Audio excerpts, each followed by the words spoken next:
So today we are talking with Alexandra Wilson, the Essex Barrister. She is a criminal and family barrister. Hi, Alex. Hi, thanks for having me. Thanks for joining us. I think the first question really is, why did you decide to be a barrister?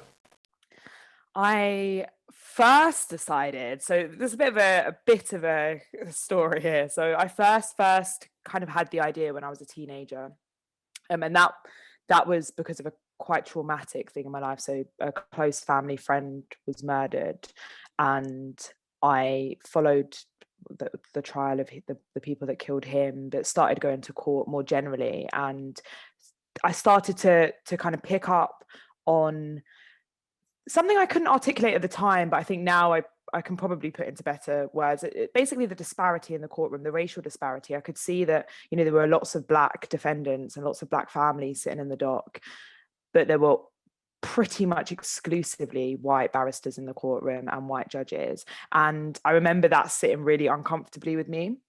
And so I thought about, maybe this is something that I could try and change. I had no idea how to at that time, absolutely no idea how to. 17-year-old Alex sort of sitting there thinking, okay, there's a problem, but I don't really know how to fix this. What am I going to do about this? So I went off to university. And so I'm always reluctant to kind of pretend that I had this, childhood dream of being a barrister, because I definitely didn't even know what a barrister was when I was younger. And I kind of, as a teenager, like I say, started going to court and kind of picked up on the profession, but I'm not even sure I could have definitely told you the real differences between a solicitor and a barrister, even at that time. I kind of knew. I think even in my yearbook at the end of sixth form, I put a barrister, but I didn't really know what that meant. It was just I want to be one of those people. I want to try and be the change that I wanted to see.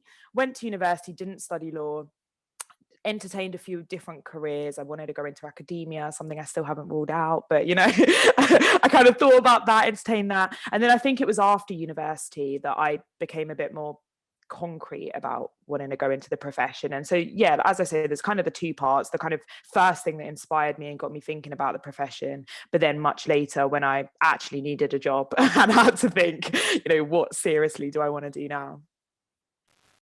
And have you noticed a change in the makeup of the bar since being called? I think in the 3 years that I've been at the bar, I've certainly seen more enthusiasm for improving diversity. I think it's quite a short period of time to have seen a real change. I've certainly seen a change in attitude. So I've seen that, chambers are working much harder on access schemes, even at the commercial. I'm largely at the criminal and family bar, but of course, I like to keep my toes my toes, is that even the right word? I like to keep, I think I'm with my fingers there in the water, not my toes. But anyway, I like to kind of keep aware of what's going on generally at the bar. And I know that even commercial chambers where diversity is an even bigger problem are starting to set up schemes too. And there's some brilliant organisations like, oh my God, where has it gone from my mind? The mini pupillage scheme, Bridging the Bar. There we go. I don't know why I know it begins with B. It was on the tip of my tongue. Bridging the Bar, which is an excellent scheme that encourages young people from a diverse range of backgrounds to be able to do mini pupillages. And recently, they've just had some mini pupils go to the Supreme Court, and it's just incredible to see. Even one organization can make such a big difference. Imagine if all chambers sign up to that, or all chambers develop their own initiatives, that actually we can transform it in quite a short period of time. So I don't think I've seen the change yet, but what I have seen is a lot more enthusiasm and a lot more actual action, not just we want to improve diversity, we've got enthusiasm, but actually we're doing something about it. Not just lip service. Exactly. And you mentioned there that you didn't study law at university, and that very candidly you said you weren't sure even when you left for university if you'd know the difference between a barrister and a solicitor. Do you think there's an element of encouraging people from more diverse backgrounds into the legal profession and the bar in particular, which has to encompass education? Yeah, absolutely. And it's some of the work that I try to do now is kind of speak into school age children, whether that's primary school, secondary school, sixth form, just to try and even get them to understand what a barrister does. Because how can you aspire to something? Well, I mean, I did, but aspire to something you don't understand. It makes it a lot harder, because you don't really know what skills you need. You don't really know what the route's going to be. I could have saved myself time and money in having done a law degree, for example, if I'd have realized that actually that there would have been a cost to the GDL doing it afterwards. I don't think I even appreciated that actually if I wanted to do another course after my degree, I would have to pay for that. I kind of thought, student education is student finance. And I kind of thought it was like a future me problem, which it was. But yeah, I think there needs to be a much better level of education as to the legal profession, because it affects everyone. It really does affect everyone. And so I think if young kids understand, actually, if I'm really good at public speaking, if I'm really good at kind of defending people, if I'm really good at standing up for what I think's right, if I'm really good at putting together a good argument, actually there's a whole job where I can get paid to do that. I think that I wish I'd appreciated that from a younger age. And what do you say to people who might argue that changes in any system are going to take time, and if we allow it to happen organically, then it will prevent, for example, a fear of quotas being met rather than quality being assured?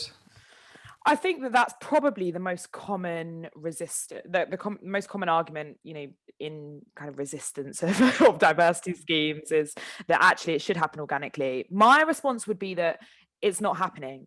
That without these schemes and without pushing forward the diversity agenda, these industries are not diversifying. They've been the same for decades. They're not keeping up with the population. I think that argument would work if they were keeping up with the population, but they're not. They are miles behind. And so I think that you mentioned the quota argument, and I think that a lot of the time people get very worried about quotas. I think people get very kind of, I think worry is the right word, that people kind of think that if you have a quota, it's going to compromise quality. And I've heard that argument so many times. And actually, I personally am in favor of quotas. I can see there are some drawbacks, but I do think that quotas force people to look at different people.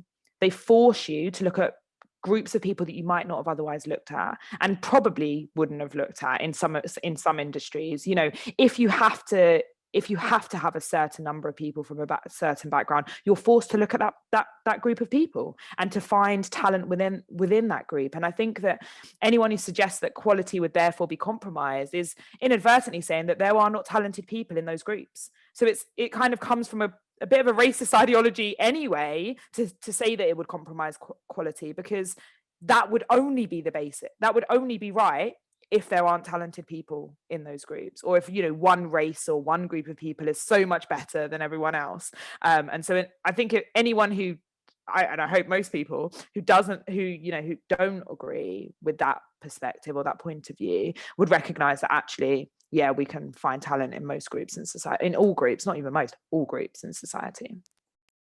And do you think the bar's traditional and elite nature prevents people of low-income families from applying to the bar?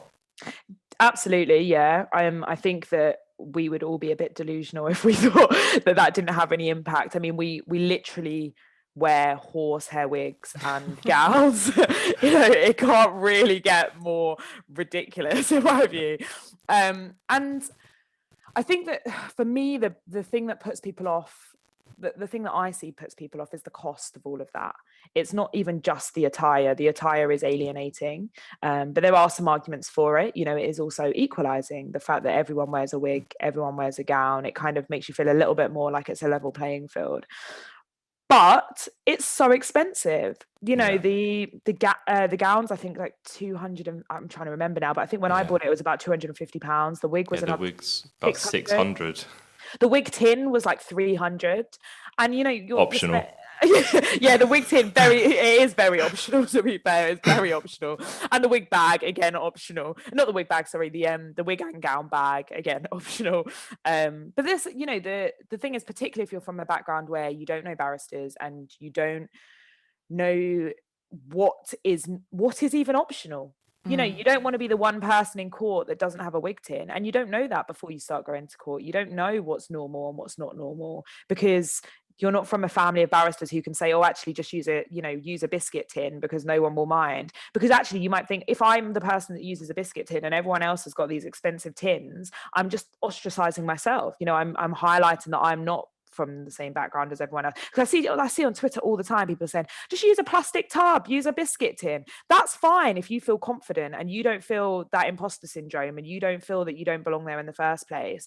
But if you already have those feelings and then you come to, I'm just being realistic, you know, you come to court with a Quality Street tin, I think you're going to be thinking, actually, people are going to laugh at me. It's a bit like school. That's why I've got roses. That's why I've got a roses tin. Exactly. There you go. Because it's all about roses, not Quality Street. But no, quite. I mean, I think that actually these tin, they're it's not me justifying the cost of the tin, because actually I think that it's extortionate, and I think that it is so. It creates a kind of another layer of exclusion for people, that actually you're not part of this world where we can all afford to spend frivolously, which is what it is really. Yeah.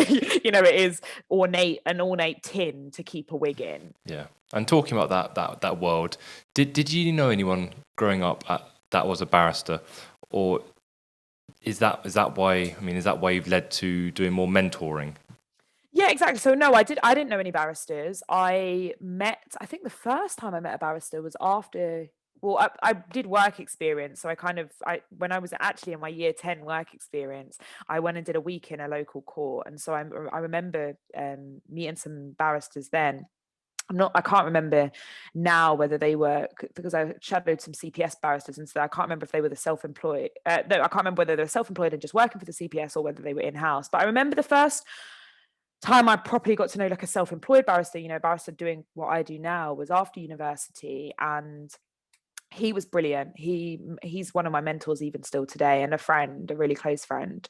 And he made me believe that I was good enough. You know, having that conversation with him kind of made me realize that actually, you know, normal people do this job, and sometimes people just need to hear that. It's not, I don't think that we purposefully create the idea that, you know, we're all above society. I just think it's almost inevitable when you go around in horsehair wigs and gowns that people are going to think you think that. You know, so it's our job to kind of break down that barrier and to go out and into schools and to young people and explain to them that actually we are ordinary people, and there's a lot of ordinary, you know, I've got a lot of friends at the bar. I don't think I would have loads of friends here if I thought everyone was awful. You know, I think that there are lots of brilliant people, and now that's exactly why I try to go into schools. I have my own mentors. It's just mentees and mentors. I have mentors still, but I have my own mentees. And I think it's really important to kind of get the message out that if you're bright, like dedicated and committed, and you want to work in this industry, then why not? You know, it's not for people from a certain background at all.